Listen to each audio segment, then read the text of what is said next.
बिस्मिल्लाहिर्रहमानिर्रहीम। अस्सलामु अलैकुम वरहमतुल्लाहि वबरकातुहू।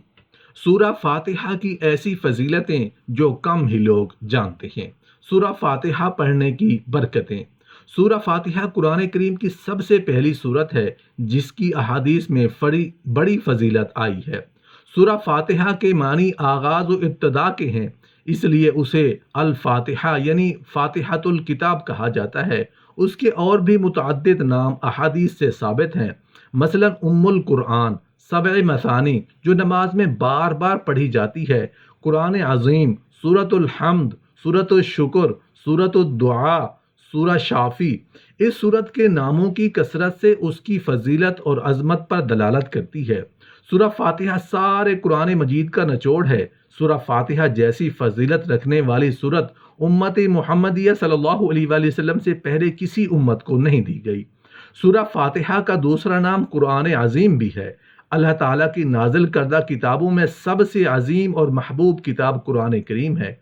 अल्लाह ताला ने इस किताब को सूरा फातिहा से शुरू फरमाया और सूरतुल फातिहा का पहला लफ्ज़ ही अल्हम्दुलिल्लाह के अल्फाज से शुरू किया। पूरे कुरान का खुलासा सूरा फातिहा है और सूरा फातिहा का पहला लफ्ज़ ही अल्हम्दुलिल्लाह है। आखिर कुछ बात तो है जो शुक्र को इतनी अहमियत से बयान किया जा रहा है, और ये सूरा अल्लाह ताला को कितनी पसंद है उसका अंदाज़ा इससे लगाइए कि इस सूरत को न सिर्फ हर नमाज बल्कि हर रकात में पढ़ने का हुक्म है।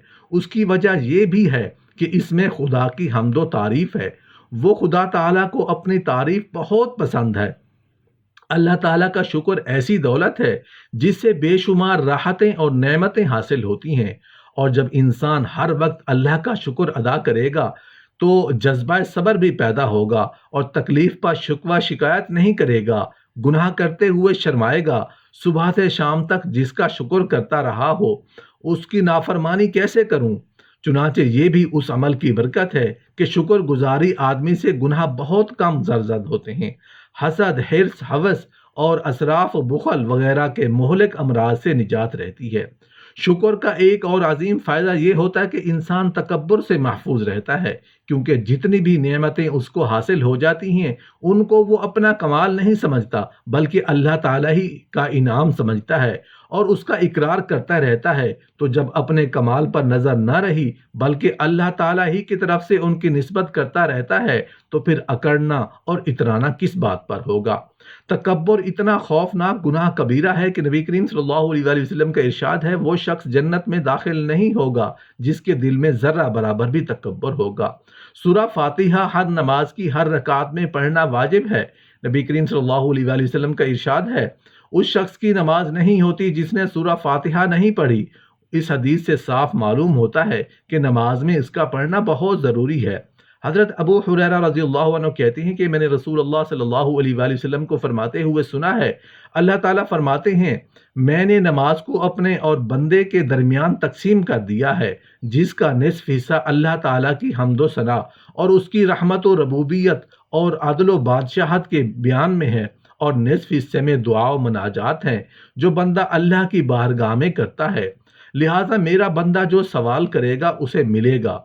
हज़रत अबी काब रज़ी अल्लाह अन्हु कहते हैं कि रसूल अल्लाह सल्लल्लाहु अलैहि वसल्लम ने फरमाया, उस ज़ात की कसम जिसके हाथ में मेरी जान है, सूरा फातिहा जैसी सूरत ना तो तौरात में नाजिल की गई, ना इंजील में, ना ज़बूर में।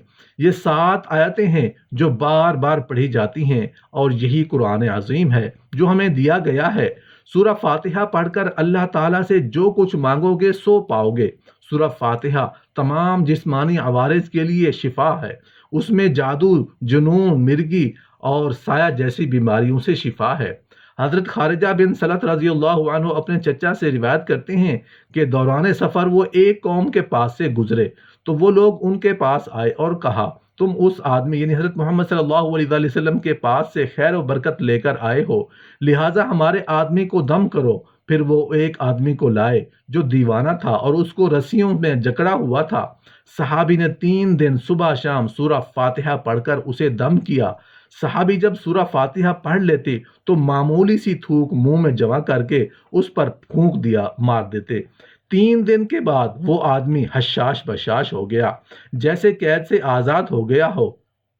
ان لوگوں نے صحابی کو اس کا کچھ معاوضہ دیا تو وہ رسول اللہ صلی اللہ علیہ وآلہ وسلم کے پاس حاضر ہوئے اور ساری بات بتائی۔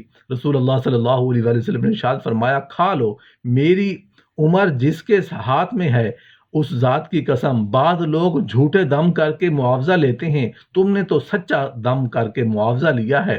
ہمارے لیے یہ ایک بہترین علاج ہے، لہٰذا امت مسلمہ کو اس پر عمل کرنا چاہیے۔ اللہ تعالی ہم سب کو اس پر عمل کرنے کی توفیق عطا فرمائے۔ جب بندہ کہتا ہے الحمدللہ رب العالمین، یعنی سب تعریفیں اللہ کے لیے ہیں جو تمام جہانوں کا پالنے والا ہے، تو اللہ تعالیٰ فرماتے ہیں میرے بندے نے میری تعریف کی ہے، کیونکہ تعریف کا اصل مستحق اور حقدار صرف اللہ تعالیٰ ہی ہے۔ یہ اللہ تعالیٰ کا ذاتی نام ہے، اس کا استعمال کسی اور کے لیے جائز نہیں۔ یہ کلمہ شکر بھی ہے جس کی احادیث میں بڑی فضیلت آئی ہے۔ الحمدللہ میزان کو بھر دیتا ہے۔ جب بندہ کہتا ہے الرحمن الرحیم، یعنی بہت بخشش کرنے والا، بڑا مہربان، تو اللہ تعالیٰ فرماتے ہیں میرے بندے نے میری ثنا کی۔ ایک مرتبہ یوں فرمایا، بندے نے اپنے کام میرے سپرد کر دیے۔ اور جب بندہ کہتا ہے مالک یوم الدین، انصاف کے دن کا مالک، تو اللہ تعالیٰ فرماتے ہیں میرے بندے نے میری بزرگی بیان کی۔ اور جب بندہ کہتا ہے ایاک نعبد و ایاک نستعین، ہم صرف تیری ہی عبادت کرتے ہیں اور تجھ سے ہی مدد چاہتے ہیں، تو اللہ تعالیٰ فرماتے ہیں یہ میرے اور میرے بندے کے درمیان معاملہ ہے، اور میرا بندہ جو مانگے گا اسے ملے گا۔ جب بندہ کہتا ہے اہدنا الصراط المستقیم، ہم کو سیدھی اور سچی راہ دکھا، صراط الذین انعمت علیہم غیر المغضوب علیہم ولا الضالین، ان لوگوں کی جن پر تو نے انعام کیا، یعنی انبیاء، صدیقین، شہداء اور صالحین کا راستہ، اور ان لوگوں کی جن پر غضب کیا گیا، اور نہ گمراہوں کی۔ اللہ تعالیٰ ارشاد فرماتے ہیں اس بندے کی دعا بھی قبول ہوتی ہے، اس کے علاوہ جس چیز کا سوال کرے گا وہ بھی اسے دوں گا۔ اس لیے صراط مستقیم پر چلنے کی خواہش رکھنے والوں کے لیے ضروری ہے کہ وہ یہود و نصارہ دونوں کی گمراہیوں سے بچ کر رہیں۔ سورہ فاتحہ کے آخر میں آمین کہنی چاہیے۔ نبی کریم صلی اللہ علیہ وآلہ وسلم نے اس کی بڑی فضیلت بیان فرمائی ہے۔ اس کے مختلف معنی بیان کیے گئے ہیں، جن میں ایک یہ بھی ہے کہ اے اللہ ہماری دعا قبول فرما لے۔